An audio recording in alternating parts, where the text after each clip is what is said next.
नमस्कार, मैं दीपा पाठक। आप देख रहे हैं हरियाणा वेव्स और आज हम पहुंचे हैं जीएमएन कॉलेज। जैसा कि हमने आपको पहली वीडियो में दिखाया कि रबनूर जो आर्ट परेड में सेलेक्ट होकर दिल्ली गई थी और वो वापस वहां से आई, उनका कितना अच्छा वेलकम किया गया। आज हम पहुंचे जीएमएन कॉलेज में और जो कि कल्चरल डिपार्टमेंट की डीन है राजेंद्र मैम, उनसे बात करेंगे और जानेंगे कि उनको कैसा फील हो रहा है और उनके क्या व्यूज है रबनूर को लेके। नमस्कार मैम। नमस्कार बेटा, नमस्कार। मैम हमें बताइए आपको कैसा लगे, ये तो आपको कैसा फील हो रहा है? देखो, मैं तो अपने आप को बहुत गौरवान्वित महसूस करती हूँ और मुझे ऐसा अनुभव होता है कि मैं नहीं, मेरे साथ पूरी संस्था का जो सीना है वो 56 इंच से भी कहीं ज़्यादा चौड़ा हो गया, अगर मोदी जी की भाषा कहें तो।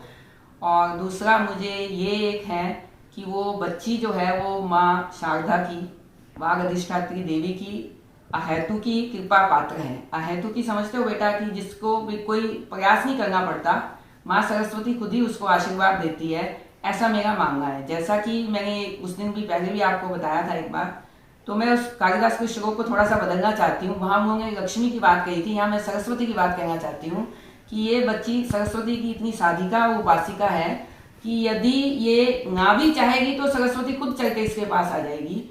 और इसने हमारे यहाँ केवल एनसीसी का ही नहीं, इसमें हमारे यहाँ कितने सारे क्षेत्र हैं, कोई क्षेत्र ऐसा नहीं है जिसमें इस बच्चे ने अपनी छाप ना छोड़ी हो। चाहे वो शैक्षिक एकेडमिक्स हैं, चाहे वो कल्चरल है, सांस्कृतिक जिसको हम कहते हैं, चाहे वो एनएसएस है, चाहे वो एनसीसी है। और एनसीसी में तो इसने इतना अच्छा एक अभूतपूर्व जिसको कहते हैं महाविद्यालय का एक इतिहास इसने कायम किया। एक तो महाविद्यालय से पहली ये छात्रा, लड़की छात्रा जिसको हमें कहना चाहिए, गई। और उसके बाद इसने वहां पे जो तुरंत मिलता है एडीजी और डीजी कार्ड्स, कमेंडेशन कार्ड्स होते हैं ये बेटा, ये इसने वहां पे लिए। तो हमने यहाँ से किसी ने इसका नाम रिकमेंड नहीं किया था, इसका वहां पे इतना जबरदस्त और इतना अच्छा प्रयास था कि इसको उनको देना पड़ा। जैसे मैंने पहले कहा ना कि सरस्वती अपने आप आएगी, उसको आना पड़ा, तो ऐसे ही उनको पुरस्कार देना पड़ा इसको। और उसको देख के मुझे ऐसा लगा कि मतलब मैं तो बिल्कुल, मुझे ऐसा लग रहा था जैसे कि खुशी के आंसू अगर आ गए हैं तो वो कम है, क्योंकि बहुत मुझे खुशी हुई कि इतना अच्छा प्रतिभावान, इस तरह का अद्वितीय बच्चा हमारे पास है जिसका मतलब हम कोई मुकाबला दूसरा शायद नहीं कर सकता। मैंने अपने इतने लंबे सर्विस के टेन्योर में इस तरह की छात्रा नहीं देखी। और ये सबसे बड़ी बात एक और भी है कि जितने भी साहित्य और संगीत के उपासक होते हैं ना, साधक, ये संस्कारी बहुत होते हैं।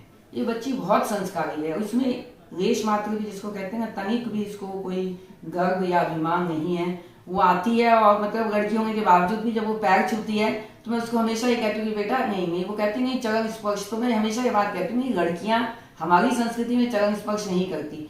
तो वो बहुत अच्छी एक बात कहती है कि मैडम लड़की और लड़के में कोई फर्क नहीं होता, और उसने ये बात सिद्ध करके दिखाई है। और मैं तो उसके अच्छे उज्जवल भविष्य की कामना करती हूँ और ये कहती हूँ शिवा अस्तु ते पंथान, तुम्हारा जो रास्ता है वो जीवन का बहुत कल्याणकारी हो, बहुत मंगलमय हो। और इसके साथ साथ मैं कहती हूँ कि उसको जो अभी नहीं मिल पाया, जिसकी मतलब मुझे बहुत आशा थी और मैंने ये बात पहले भी कही थी कि उसको मिलना मतलब कोई कमी नहीं थी डिफेंस के कार्ड अवार्ड में, डिफेंस मिनिस्टर के कार्ड अवार्ड में। तो शायद चलो उसकी, क्योंकि अभी बच्चा भी बहुत छोटा है, वो आयु की भी छोटी है और एकदम से गई वो, देखो आर्मी परेड में जाना ही बड़ा कठिन काम है। और उसके बाद वहां जाके इतने सारे अवार्ड जीतना, और ये वो बच्चा है जिसने खुद वहां पे शहीदों को शत शत नमन करके एक गायन अपना प्रस्तुत किया और उस गीत की को कंपोज भी इसने किया और उसमें मुख्य गायिका भी यही थी। तो उसी के आधार पर इसको मिला। तो मैं इसलिए ये बात कही थी कि मैं बहुत गौरवान्वित हूँ, क्योंकि सांस्कृतिक और एनसीसी को मिला के उसने ये सारे अवार्ड जीते। तो इससे बड़ा भाग्य जो है हमारे महाविद्यालय के लिए नहीं हो सकता। बड़े सौभाग्य की बात है हमारे लिए कि हमें इस तरह की छात्रा मिली और हम उसको पढ़ा रहे। तो होता है ना कि हम कहते हैं शिक्षक अच्छा है, यहाँ पे शिक्षक वाली बात नहीं है। शिक्षक तो सबको समान रूप से शिक्षा देता है, ऐसा रामचरित्र में विभूति कहते हैं। लेकिन कोई कोई होता है जो उसको धारण कर लेता है, उसको ग्रास्प कर लेता है।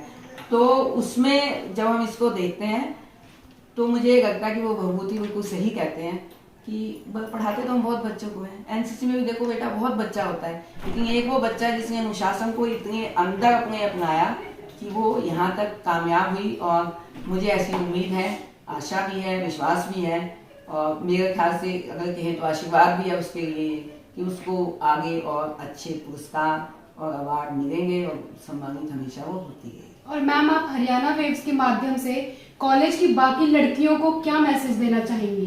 देखो, हम आज महाविद्यालय में उसका सम्मान करने की हमने व्यवस्था की है, और उसका पीछे हमारा वो तो मकसद है ही, चलो, क्योंकि हम बहुत खुश हैं इसलिए करते हैं, हमारी प्रसन्नता का कोई ठिकाना नहीं है। बट इसके साथ साथ जो हमारे छात्र हैं उनको ये मोटिवेशन मिले, उनके अंदर ये उत्साह आए कि देखो, एक महाविद्यालय एक छात्रा के लिए इतना कर रहा है तो हमें उसके बराबर जाना है, हम उसके आगे जाके दिखाएं, क्योंकि जो पहली पीढ़ी होती है ना, वो दूसरी पीढ़ी उससे आगे ही जाती है ना।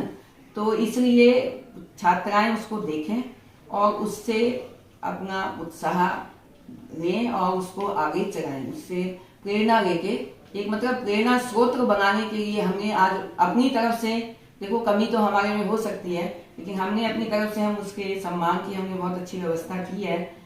तो मैंने आज तक नहीं देखा अपने इतने लंबे टेन्योर में कि किसी छात्र या छात्रा का आरडी परेड में और भी बच्चे गए हैं इस तरह से सम्मान हो, ऐसा मैंने कभी नहीं देखा। वहाँ पे प्रबंधन समिति की तरफ से उसको एक गोल्ड मेडल दिया जाएगा, एक ट्रॉफी भी हम देंगे उसको, जिसमें हमने मतलब दिखाया है, उसकी फोटो भी लगाई है, कॉलेज का लोगो भी लगाया है, ताकि वो उसके आजीवन उसको ये रहे कि मुझे महाविद्यालय में इस तरह का सम्मान प्राप्त हुआ और मेरी जो उपलब्धि है वो वाकई बहुत बड़ी हमने समझी है। एक चीज मैंने देखी इसमें, एनसीसी के मैंने वो सारा रिकॉर्ड देखा, तो जैसे डायरेक्टरेट बन जाते हैं ये ना बोर्ड, तो हमारे पास जो जिधर से रबनूर थी, पंजाब, हिमाचल, हरियाणा और चंडीगढ़, यूटी, ये चारों मिला के एक डायरेक्टरेट थी, जिसमें ये था कि ये डायरेक्टरेट कभी भी ऊपर वाले 3 पोजीशंस में नहीं आई। तो इस बार इसको 3rd पोजीशन मिली है। नंबर 1 है महाराष्ट्र का, नंबर 2 है दिल्ली का, और नंबर 3 है हमारा पंजाब डायरेक्टरेट का। उसमें भी जो मैंने उनका अंदर से एक एक नंबर देखा, तो उसमें सिर्फ 5.25 मार्क्स से हम दिल्ली से पीछे रह गए, क्योंकि अब इसमें नहीं कह सकते कि क्या व्यवस्था थी, बट हमें इस बात की बहुत खुशी है कि हमारे बच्चा जो है वो इस यहाँ तक ले गया इस डायरेक्टरेट को कि वो 3rd पोजीशन पे आ सके। धन्यवाद।